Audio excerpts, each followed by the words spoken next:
Welcome to A Better HR Business, the podcast that looks at how HR consultants and HR tech firms grow their businesses and how they help their employers to get the best out of their people.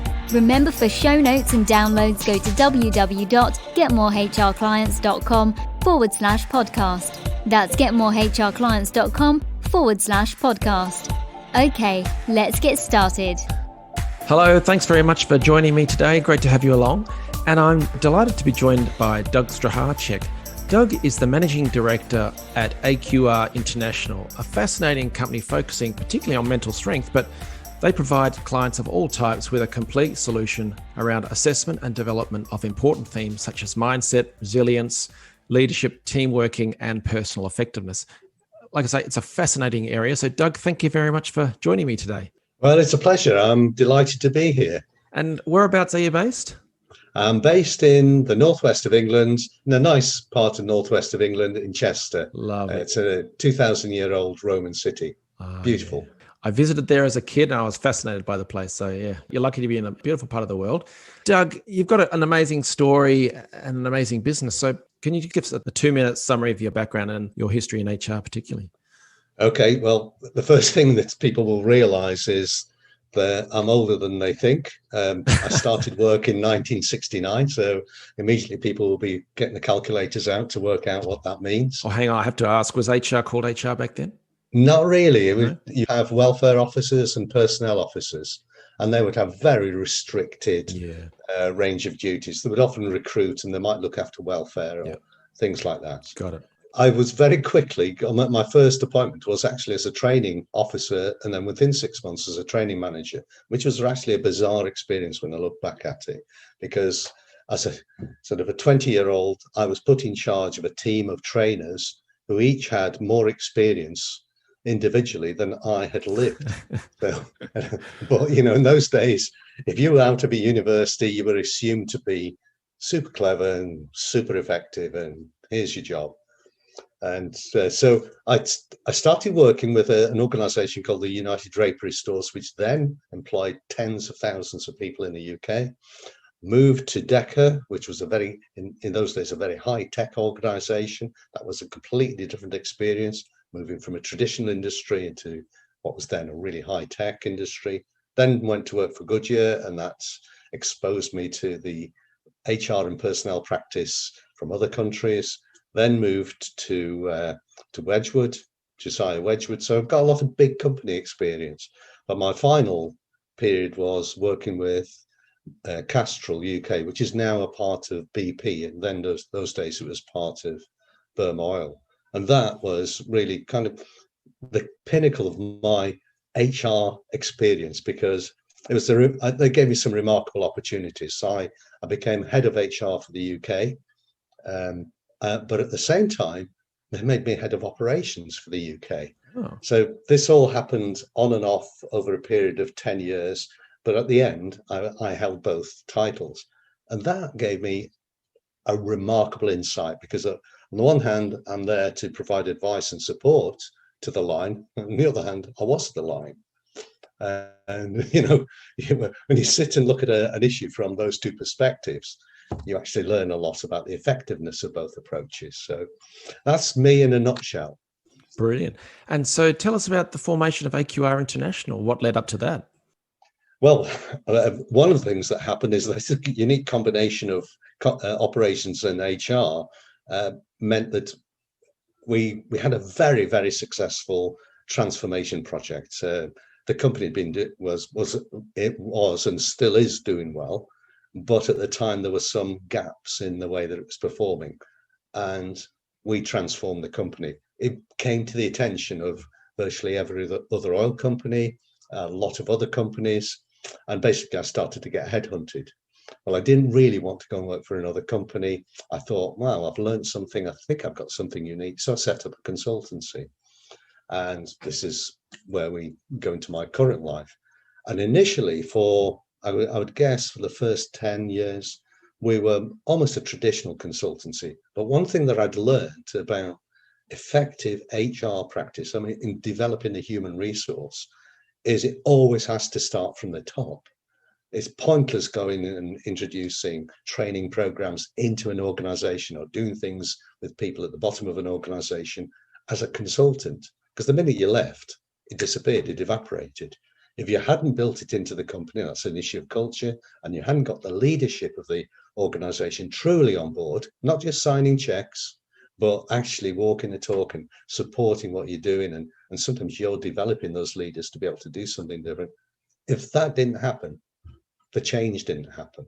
And so bit by bit, we began to try to understand what that was. And of course, if you look at the world of people development, for years and years and years, we've been focused on things like competencies.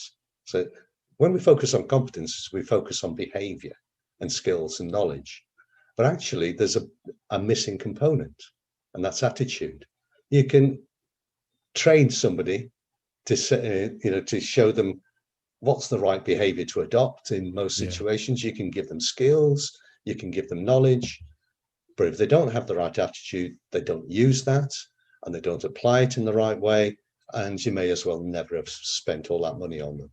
And so as we began to understand this notion of attitude, we began to dig into that, and by good luck, by good fortune, I happened to recruit a young psychologist called Peter Clough into the company. And his passion was this notion of mental toughness.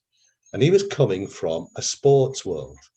He was essentially a sports psychologist. And in the sports world, who at that time were way, way ahead of the occupational world. Yeah, of course. They understood that you could do something with an athlete's mindset that would enable them to succeed spectacularly, and that it was at least as effective as doing something with their physical capabilities or their technique.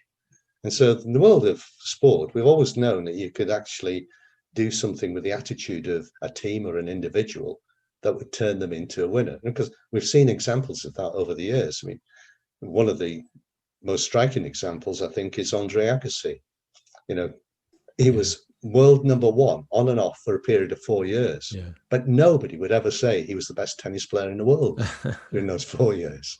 And so there's a big lesson that we can learn there. And of course, what Peter then did is he began to say, well, in the world of sport, this is called mental toughness. And he then left us to go and work at the University of Hull. And he made his big research focus understanding what mental toughness was. But in all of that time, we worked with Peter because he needed access to sort of real world data and stuff like that. So we were collaborators in all of this. And then around 2002, well, a little bit earlier than that, the penny dropped. Peter had understood what this concept was. And we now are in a position to be able to, I guess, add the missing link to people in organizational development, which after all is what HR is all about. Absolutely. Wow. Just going back to your point there about the leadership in business, more than just paying checks and things, they need to be driving the whole thing. It always reminds me of a book that was brilliantly titled called The Fish Rots from the Head. Yeah. Brilliant title. Yeah.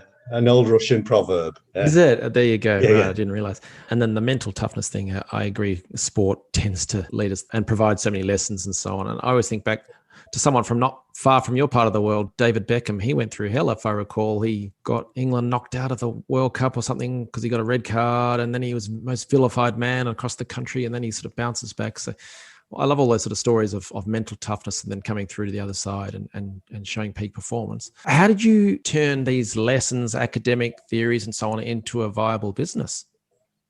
Well, once we understood what mental toughness was, and mental toughness is a concept, so it's a personality trait. That's really interesting because we're very familiar with personality and personality models and personality measures. But as I said before, they're nearly all behavioral.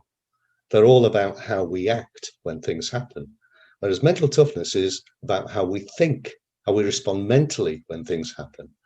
And we never ever look at that. If you were to go to, and we have done this, we've done this in collaboration with careers organizations.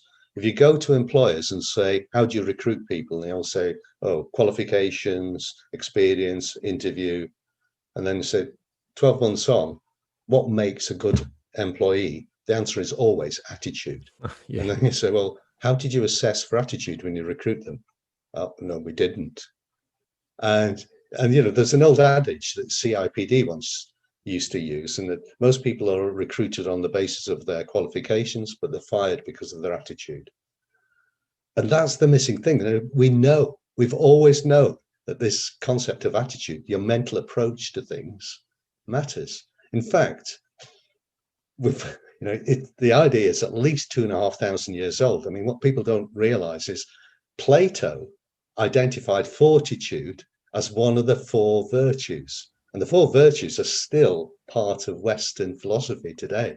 And so he understood that it was important, but we just never knew how to describe it, how to assess it, and how to use it. And that's the breakthrough. Peter Clough was able to identify that it had 4 components, and we were then able to identify that each of those components had 2 subcomponents. So once we got to that level of detail, we were able to construct psychometric measures. Then we were able to use those psychometric measures to dig deeper to understand what each of those 8 factors meant. And we've got ourselves into a position now where it's a very complex idea, but we've got a very accessible way of approaching it. We can put the concept into the hands of any HR manager, any trainer, any coach, any line manager in the world, and they can use it.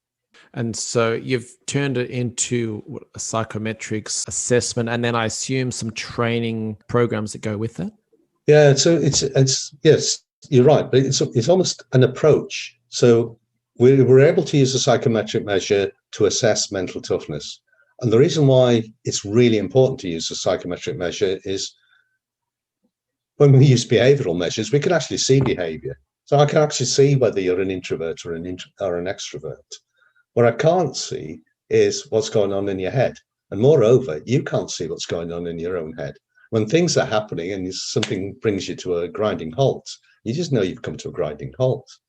But with this measure and the concept, we can now say, well, actually, we know the kind of things that are happening inside your head. Let's do a check to see which of those are important. And now we've got that capability. We're capable of saying, well, you've got some... I hate the word strengths and weaknesses, but I'll use that for the moment. You've got some strengths and weaknesses in the way that you mentally approach things. Now that we know where there are some issues, we can direct interventions. And the curious thing about the interventions is just about any decent trainer on the planet already knows the interventions. So we're not having to invent new approaches. What we're really doing is saying, understand what you're working with.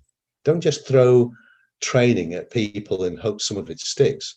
Here we've got a model or a concept that helps you to focus a little bit more on what the real need is. And then because it's a normative measure and it is very high quality, you can actually measure what's happened afterwards. And that's taken us into one of the things, it's a real beef for me in HR, the notion of evidence-based practice. We can measure difference. We can measure if you've tried an approach, did it work? Did it make a difference?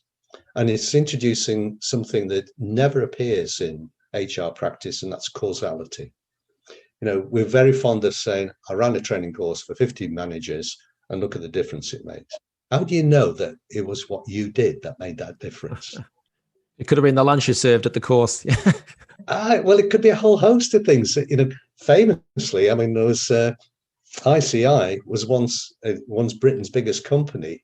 It got law plaudits for an amazing level of profits, but it was nothing to do with what anybody inside the company did. It was to do with the pound-dollar exchange rate. It suddenly boosted the profits. So, there were people going around claiming it was the management team, blah, blah, blah. There's nothing to do with any of that. Can I pause you for a second? So you've got these concepts and you've got a model, these learnings that pull back to causality, but from a business perspective, and for people listening, I'm thinking they may have also discovered an approach, whatever it is in the world of HR, whether that's an employee attraction retention system or a model or a diversity and inclusion approach. How do you take a broad concept and then boil it down, package it up, make it understandable and concrete for an end client? how do you then turn it into something sellable? Oh, well, okay. So I need to go take a step back, because one of the benefits of working with Professor Peter Clough is we actually now work with probably around 30 or 40 academics. We also work with a lot of really progressive practitioners. I mean, these are people, genuinely heads of HR in big organizations, who kind of get what we do and understand the frailties of HR practice. And we get these people to collaborate. So we collaborate so that we make sure that what we are developing has got sound psychological theory or sound science behind it. And we work with the practitioners to translate it into programs and materials that they know they can put their hands on and use. And not just them, because they could tend to be cleverer than the average person, but they can actually use with Mr. and Mrs. Ordinary person. So, what we've been doing is not sitting here saying, oh, we've worked it all out. We are consulting with people right, left and centre to make sure, on the one hand, what we're talking about isn't made up science, isn't a fad. And, the world of HR is plagued by faddism. And that what we've got actually can make a difference. The advantage of that is there are now well over 200 peer-reviewed research papers on the mental toughness concept and the mental toughness questionnaire. Every single one of those papers is independent of AQR. And we're quite unique in that regard, because a lot of other test publishers, when they present their research, it's their research. Every single piece of our research is independent of AQR. So it's the extreme opposite of the tobacco industry producing a report that says, smoking's fine. Yes, absolutely. Well, that's another sort of, I suppose, fundamental weakness in HR. People produce their own evidence, and often it's not substantial. So that's a strong selling point. You've got 200 peer review independent assessments of the model and the approach. That's a really strong selling point. How do you then roll that up into something that you then sell? Well, what we do is we present the approach I described before. So people need to understand how it would work, and then they want to know what do they need to do to make it work. So the most important component of that is generally the questionnaire, the mental toughness questionnaire. And people will often pilot it, trial it in small quantities, but some people are very bold. They go and take it to whole organizations, test 2,000-3,000 people. The advantage of the questionnaire is you can get information about individuals, but you can also aggregate data. So, for instance, there are organizations that we work with that will have country divisions. So you can test people right across the globe, and then you can aggregate the data for each country and say, well, look at the different patterns of mental toughness. Does that explain differences in performance? And nearly always it does. Because if I come back to the research, if I distill all the research down to its absolute core elements, there are 4 things that consistently emerge. There's a correlation between mental toughness, your attitude, and your performance. On average, your mental toughness explains 25% of the variation in performance. So 25% of the difference in performance between individuals can be explained by their mental toughness. There is no other factor that is as significant. But that's just confirming that we've always known that, especially in these times, in the whole global pandemic, mental toughness has jumped to the fore, hasn't it? Yeah. And the second of the 4 big factors is well-being and mental health. And again, the research is absolutely rock solid. There's a correlation with being able to deal with anxiety, depression, stress, suicidality, and funnily enough, sleep. So we've been most of that work has been with the University of Basel in Switzerland. They've carried out all of these studies, and they can demonstrate this link. The interesting thing is, a mentally tough individual, for instance, is still likely to be anxious, depressed. They just manage it better, and so they don't actually spiral downwards. There's a very, very important piece of research that came out on December the 31st, just 2 months ago. I mean, who reads anything on December the 31st on New Year's Eve? But obviously I do. And what it did, they used the mental toughness questionnaire on just about 750 people in Yorkshire.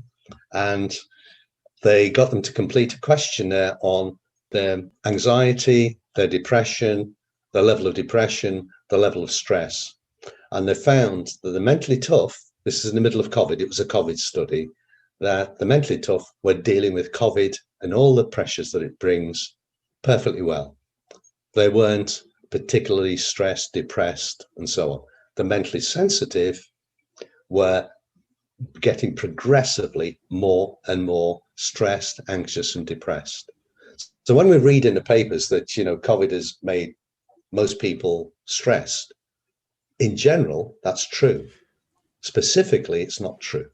And again, that's one of the problems in looking at this sort of stuff. People will talk in generalities, but actually you need to drill down a bit, because if you have some people who are not particularly being on their knees as a result of COVID, what we should be doing is learning from, well, what is it that they're doing that we can transfer to those who are now flat on their back. And were there any socio-economic factors involved in that? So people in big houses versus little houses, stuff like that? Because obviously that would have an impact. I don't think the research dug down that much in this particular study, but you've asked a really, really good question, because one of the biggest applications worldwide is on the difference between the sexes and about discrimination against women. At one level, one of the great things about the mental toughness concept is that the research shows that the mental toughness patterns for males and females in general are virtually identical.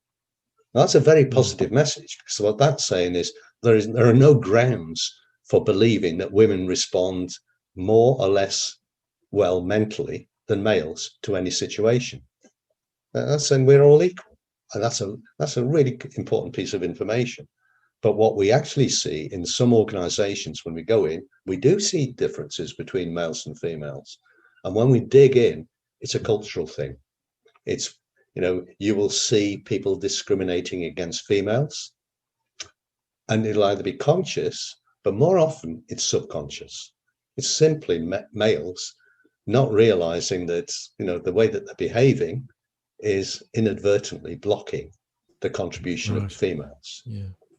But that takes time, because you go back 40 or 50 years. I mean, that example I gave you earlier about me getting appointed over half a dozen trainers who were all vastly more experienced than me. Every single one of those was a female. And I look back and I think, we just wouldn't do that now. Yeah. So it's been a part of our culture to believe that women should be treated differently to men. That is beginning to evaporate, but we still see the remnants of that. Well, hopefully it continues to improve, but it's a long way to go, that's for sure. Can I ask about the first few clients you got? How did you get them, and what kind of businesses were they? Right. So the first few clients were, well, I guess when you're doing anything, I mean, you come up with a new idea. We did get a lot of people saying, go away, Right. Never heard of it. Stop trying to sell me snake oil. How did that feel? Yeah. Well, it was hard, but you need a degree of mental toughness to keep going. You really believe in what you're doing, and you know that you've got something that's valuable. You keep going. And I was fortunate in that we were involved in a government program in that in the first 4 years after we set up, and it was to do with helping smaller organizations start up. And so we were involved in hundreds of startups, and we were able to use our ideas and in those days, kind of a comparatively primitive psychometric measure in a lot of that work. And then some bigger and bigger organizations came on board. I had a background through Castrol in automotive, so some of the big automotive suppliers came on board. And then we got a big breakthrough when the UK Customs and Excise came on board, and they gave us a contract to assess 700 senior managers in preparation for a big change that was coming through. And they allowed us to bring to use to incorporate the mental toughness concept and the mental toughness questionnaire into that program. And we just never looked back. The interesting thing is your question's a good one, because we've noticed there have been 2 points in our history where there's been a big upsurge. One was 2008, 2009, the financial crisis. What happened then is a lot of organizations found themselves struggling. They looked at their traditional solutions, the traditional things they'd done, it wasn't working for them. So a lot began to look for a new solution, and a lot began to find us. That's happening now as well with COVID. Before we get onto the COVID side of things, you mentioned you had a background in the automotive industry, and therefore you picked up some clients in the first place. How did you actually do that? Did you pick up the phone to your old boss? For people listening, they have come from the corporate world, and they're either starting out or they've got a business going, and they think, oh, I should do the same. What's your advice to them? Well, it's essentially about networking. I mean, today we would use social media for some aspects of that, but in those days you would network. And I was fortunate to work for Burma Oil. Was a big company. They had 50,000 employees, and so you got to meet your equivalents from all over the place, and there'd be people joining and leaving. And one of the most impressive people that I ever came across was a guy called John Sharpley, who had taken a small business and turned it into a global business within the Burma Group. And then he left to become the chief executive of Champion Spark Plug, which I think everybody knows that name.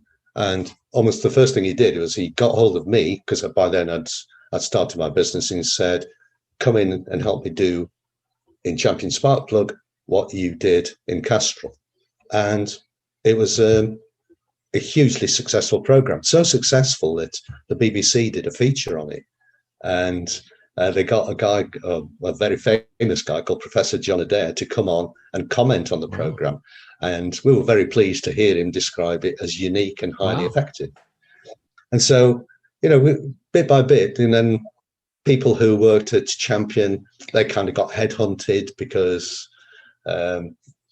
obviously it's a very successful company. So one went to an airbag manufacturer, another one went to the biggest component manufacturer, and we just spread virally. But to talk about virus spreading virally is not probably the coolest thing to say at the moment, but that's how it happened. So networking is critical. Yeah, and so those people moved, the alumni of, let's say, of the Champion business, and did you keep in touch, or did they just come back to you? What did you do there? I mean, both. I mean, networking by its nature is you do your best to try and keep in touch. In those days, it was harder because it was the early days of the internet. It took 10 minutes to just download a message, But by phone, you'd meet people at conferences. Conferences used to be very much more significant events. The number of times you'd go to a conference and never go to any of the sessions. You spent all your time in the lobby talking to your mates and your contacts and meeting other people. As I say, social media's replaced a lot of that now. And I know your business has evolved as the internet has evolved. Therefore, what do you do differently these days on the marketing and business development side of things? Well, we have 3 things. One is we now operate in about 80 countries. And that's been a challenge for us, because when we first looked at that, we worked out that the cost of actually setting up in every country was prohibitive. And we've been approached by virtually every one of our potential competitors, by venture capitalists, but that meant losing complete control of what we do. So we've decided to grow through a partnership model. So we find partners in each of the territories who are like-minded, who are prepared to put what we do at the heart of our work and see the potential for growth. And that's one aspect. So, and then together we do 2 things. We run lots and lots of webinars and lots of podcasts. I saw that. And typically I run 3 webinars a week somewhere in the world. It's that level of activity. But we also do a lot of social media, mainly through LinkedIn, some of it through Facebook, depending on the country. And in combination, that begins to create a lot of awareness, a lot of interest. And it's, you see the inquiries and the business sort of come dripping. It's like looking at a pipeline, and you see the business coming dripping out of the end of the pipeline. But you have to put a lot of effort into the start of the pipeline. Yeah, I think back to the Jim Collins concept of the flywheel. Yes. It's very hard to get going in the beginning, but once you've got that momentum, it continues to produce. You mentioned you're doing a lot more on social media, i.e. LinkedIn and a bit of Facebook. What do you mean by that? Are they just organic posts? Are they ads that you're running? What do you do? Well, with LinkedIn, what we've learned is content matters. Unfortunately, LinkedIn is kind of, it's not quite as good as it used to be, but it's still pretty good. You still get posts of what people had for the dinner, or them holding a certificate. Well, that's really for Facebook or Twitter. Yeah. But what people do value is content. So if we put out a little post, I mentioned something earlier about what we discovered in the mental toughness and the sexes. So we put out a series of posts about that, and I get thousands of people responding to that. Wow. So the more that you put out content that people think is interesting and valuable, the better the response. If you put out trivial stuff, you get what you deserve, really. Yeah. I do have very nice breakfasts, so I could post about that. Do you run any ads on LinkedIn or Facebook? No. We tried that at one time. I think it makes LinkedIn rich. It didn't make us rich. Yeah, you're not the first to say that. Yeah. But it's interesting you mentioned Jim Collins, because I'm a big fan of Jim Collins. And if you look at his book, he identifies several factors that all very successful organizations have adopted. You mentioned one of them. One of the others is hardiness. And if you look at what his description of hardiness is, fortitude, it's 3/4 of what we're talking about. So in a sense, he wouldn't have known about mental toughness when he wrote the book. I would hope that he'd be talking about mental toughness if he wrote that book now. But he was already alluding to the importance of the concept we're talking about. Yeah. So what's your advice when it comes to growing a successful HR-related business? I would say for the future, we are beginning to see a growing interest in genuine evidence-based practice. So, for instance, I see that there's a lot of psychometric measures, for instance. So we're concerned about psychometric measures, and it's estimated there are about 500 personality measures available in the UK, of which less than 50 are considered reliable and valid. Sure. And yet people will still go out and sell them, and people will go out and buy them. There is a need for people to understand what works and what doesn't work and why it works. So I see other organizations beginning to talk about this, because it's part of the evolution. 50 or 60 years ago, simply seeing a psychometric measure would intrigue people and they'd buy anything. But there are good ones and there are bad ones. And, we're fortunate. We think we're at the good end of the scale. And I think in the end, people will begin to understand you shouldn't be spending money on something that isn't actually going to produce you any results. Yeah. So how do you do that? If there are, let's say, 500 different options out there, how do you get people to choose you? Well, that's where the webinars and the posts come in, because they're mainly informative. They're mainly educating somebody. If I went into an HR office and said, right, hang on, you've got it all wrong so far, I'm going to show you what you should be doing, they'll probably throw me out. But by putting out these posts and putting out webinars and kind of getting people to come on board and gently challenging them, and bringing to their attention the things they should be looking at, that's we're on a mission to kind of educate the world as well as get people to come to us, because we've got something that we know works. Plus, you've got this army of partners out there, consulting firms, I guess, that Absolutely. are spreading the word with you. If you were to do it all again, would you go the same approach of having partners in the different countries? Definitely. I'm pleased we've done it the way we've done it. Right. I think if we would have had a lot of money ourselves, had millions to be able to launch the business, we might have tried a different route. But I noticed that Deloitte at the end of last year put out a paper on how they saw the future of business. And what they see is that businesses will have smaller and smaller core teams, but they will work more and more in association with partners. And then there'll be a level of what they would call associates, that people who they buy in on almost a daily or a weekly basis to attend to special things. And then there'll be the people that are hired for campaigns and stuff like that. And so we're already there. That's really the way we're operating. So we were quite pleased to read that that's the future of the way businesses will operate. I hope they had a picture of you on the cover. Well, I'll suggest it to them. Yeah. You mentioned when we were chatting previously about the fact that you've done lots of work with business schools over the years. Yeah. And I'm curious, I wanted to ask you about what does the future hold for HR in the world of work, and what should listeners do about that? And I'm thinking, what can you incorporate from that business school evolution and some of the concepts around HR? What are your thoughts on the future of HR? Well, I think the future of HR is going to be very different. I spoke at a big conference in Kansas about 3-4 years ago. It was a coaching conference. And I remember the keynote speaker standing up, and it was the big thing. And there was about 800 people in a room, all coaches. And she was asked to address the future of coaching. And she stood up and she just said 2 sentences. Said, coaching has a future, coaches don't. Oh. And I thought, wow, that is really perceptive, because all of these people were self-employed coaches who are running their own little coaching practices. But what we've already seen now is, once we understand that coaching is a skill and an approach, organizations are beginning to bring coaching in-house. They're training their managers to be coaches as well as managers.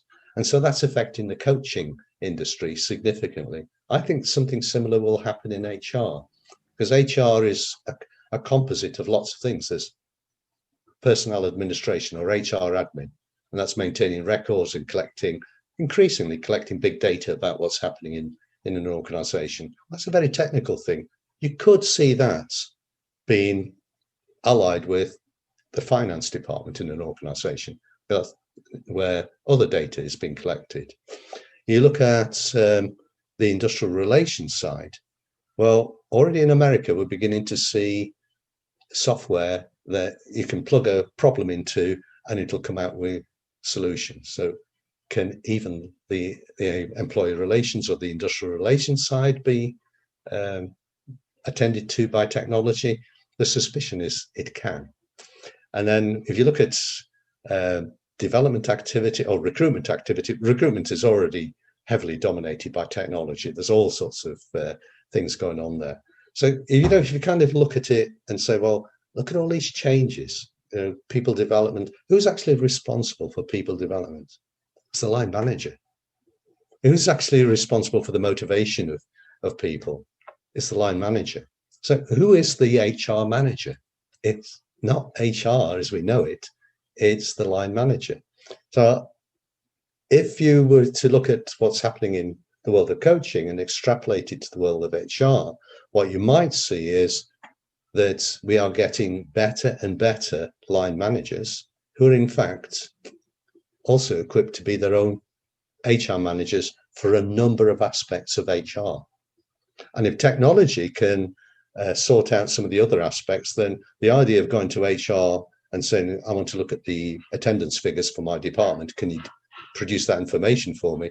Well, they can probably press a key on the keyboard and it flashes up on screen. So I think technology and the development of managers and leaders generally will have an impact on the HR profession. I'm not suggesting for a minute that HR is not an important role or an important activity. I think it's got a very important position to play in the strategic development of any organization. But I'm already seeing people being appointed to the strategic HR role, the HR director's role, who come from a line background. Yeah, you see that. Yeah. So, I think there is a future. There definitely is a future, but it is a very different future. And people, I think, need to be aware of that. I might interrupt you there, Doug. So people listening to this, if you're a consultant in the HR industry, don't freak out. No. this isn't happening tomorrow.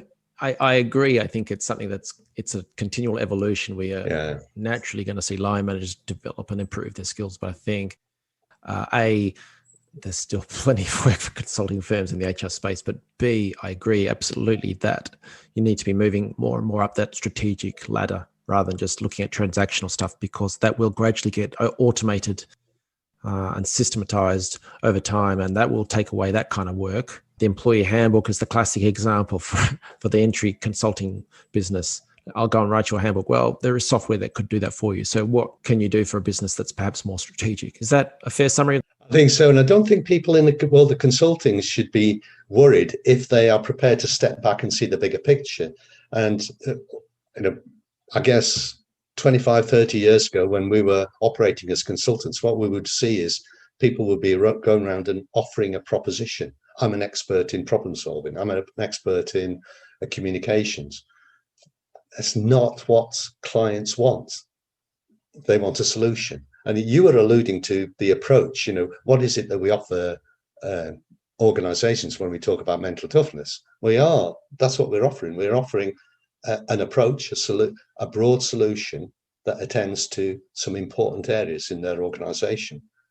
If a consultant can offer solutions that integrate with everything else the organization does, they're going to be very successful, because that's what you get. That's what they're after, and that's what you can sell. Absolutely. And yes, the coronavirus has brought to the fore mental toughness, that concept, and health and well-being and so on. But even so, if different time, different situation, mental toughness is just crucial for any business and for any person, any team. I can absolutely see the links to business performance, customer satisfaction, profitability. All these things are connected. So I love what you're doing. Doug, I can only wish you all the best with this. If people want to learn more about what you're doing, what should they do next? Well, we've got a website. It's www.aqr.co.uk. Or if somebody wants to contact me directly, it's Doug, D-O-U-G, at aqr.co.uk. And, I'll be delighted to respond to any inquiries and any interest. Excellent. We'll have those links in the show notes. But again, Doug, thank you very much for your time today. I've really enjoyed our chat. Thank you. And thank you for inviting me. I've enjoyed it too. Thanks for joining us today on A Better HR Business, the podcast that explores the world of HR consulting and HR tech businesses. For show notes and downloads, go to www.getmorehrclients.com/podcast. That's getmorehrclients.com/podcast. Remember to subscribe and share the show with any friends who are busy growing a HR business. Thanks, and see you next time.